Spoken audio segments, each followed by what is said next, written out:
皆さんこんにちは。 1분 일본어 K です。 여러분 안녕하세요. 1분 일본어의 K입니다.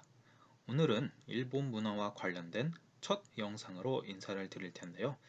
여름에 관객들이 많이 찾는 공포 영화를 주제로 이야기해 보려고 합니다. 그럼 바로 시작하겠습니다. 한국과 일본 두 나라 사이의 특징을 비교해서 이해를 좀 돕고자 하는데요.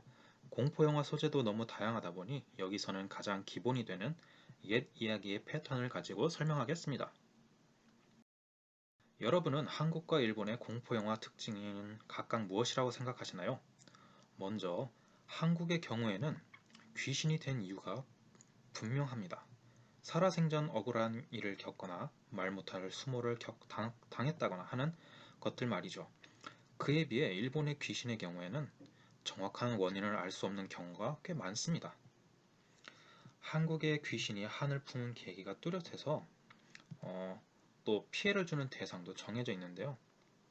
복수해야 할 사람과 그 사람의 자녀, 손자, 아내 등 가족들이 해를 입습니다.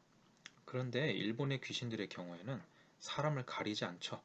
그래서 아무에게나 관련 없는 사람에게까지 해를 끼칩니다. 이런 차이를 인해서 문제 해결 방법에도 비교가 되는데요. 한국이 한을 풀어주는 것에 초점을 맞춘다면 일본은 귀신을 봉인하는 것을 목표로 합니다. 그래서 한국 귀신은 넋을 위로하면 이제 다시는 문제가 안 생기거든요.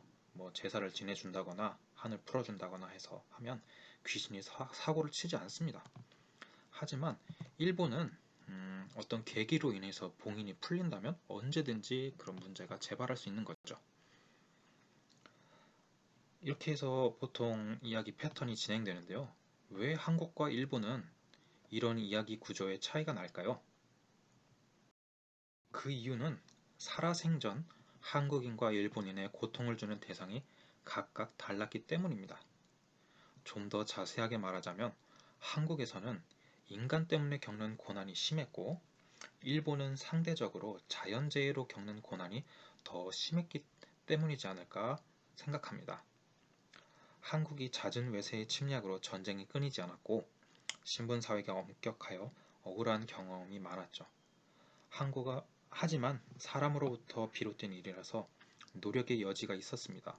공부를 해서 신분 상승을 하든 침략에 대비를 하든 원수를 죽이든 그것도 아니면 도망치든 적어도 노력을 해봐야겠다 하는 생각은 해볼 수 있겠죠. 그에 비해 일본은 어떨까요?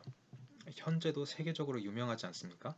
지진, 화산, 해일, 태풍, 온갖 종류의 자연재해를 맛볼 수 있는 곳으로 말이죠. 이런 자연재해는 사람을 정해놓고 피해를 주진 않습니다. 단지 그냥 일어날 뿐이죠. 과학이 발전한 지금도 자연 앞에 인간의 노력은 무의미합니다. 이런 두 나라 간의 경험 차이로 인해서 한국의 공포영화에는 사람에게 한을 품던 그런 한의 정서가 서려 있고요. 일본의 공포영화에는 자연을 원망하던 원망의 정서가 반영되어 있습니다. 이렇듯 공포영화만 보더라도 한국이 한의 문화가 있다는 것, 일본이 원망할 원자를 써서 원의 문화라는 것을 확인할 수 있죠. 어떠셨나요, 여러분? 흥미롭지 않았나요? 오늘은 여기까지 하도록 하겠습니다. 今日はここまでにします。